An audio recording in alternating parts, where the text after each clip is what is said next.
As a kid, I never had an Xbox.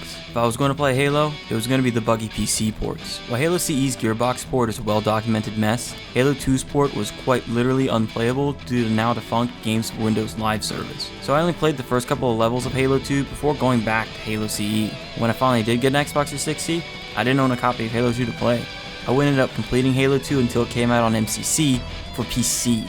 Yet despite missing this game, I realized it's one of the best, and worst, Halo games ever made.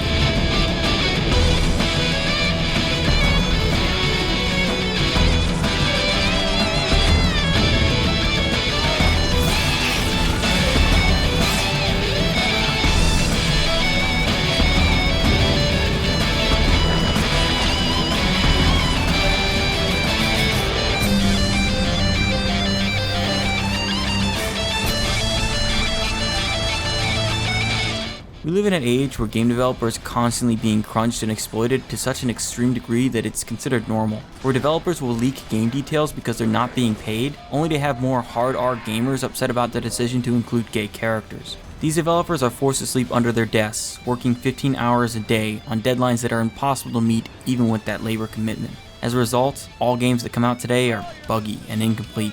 This isn't a new thing, it's been happening since before the turn of the century. However, in 2003, Halo 2's development set a still-standing record for perhaps the most hellish game development cycle ever. Developers placed their dogs in kennels for months. A third of the campaign was cut. Half the multiplayer was never developed. Project lead burned out, and one of the co-founders left the company altogether. Put it in the words of game designer Jamie Graysmer, putting 10 pounds of crap into a 5-pound bag, we really tried to cram it too full, and we paid the price.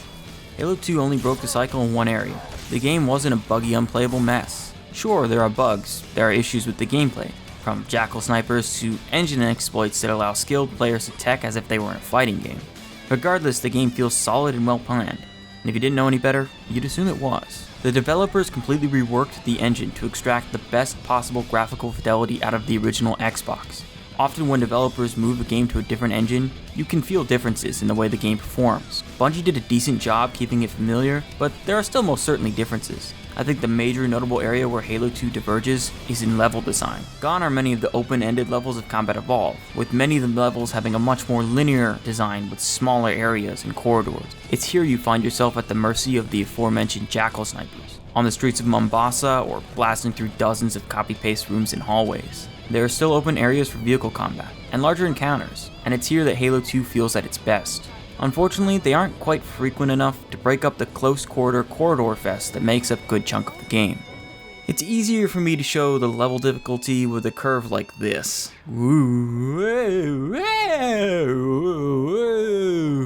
Levels vary wildly in the difficulty and length, like how the Gravemind, for example, is a non-stop slog of extreme difficulty.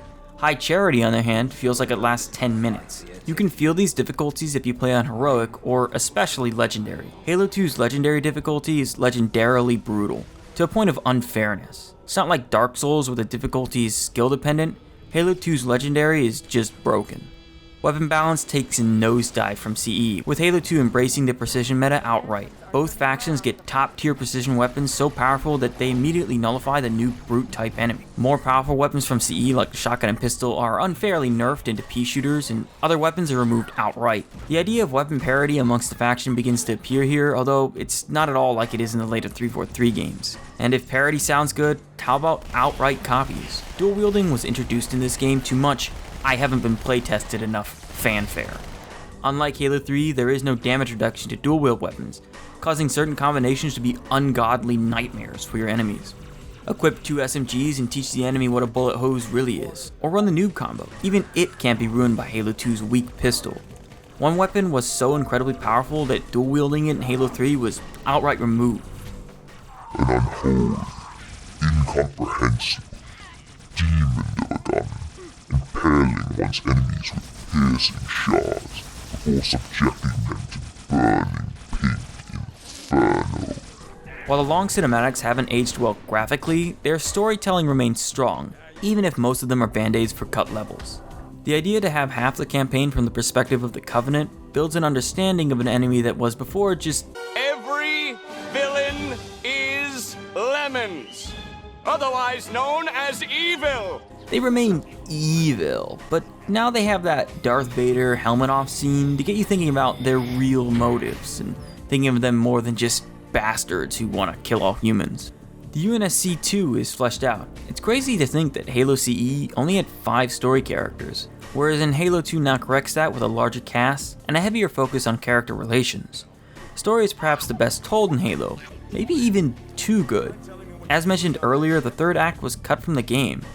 This left the game on a hefty cliffhanger, compared to The Empire Strikes Back by the dev team itself. It would be a 3-year wait for Halo 2 to come out, and that's a devastatingly lengthy period for us fans. I often intentionally neglect to mention Halo CE's remaster.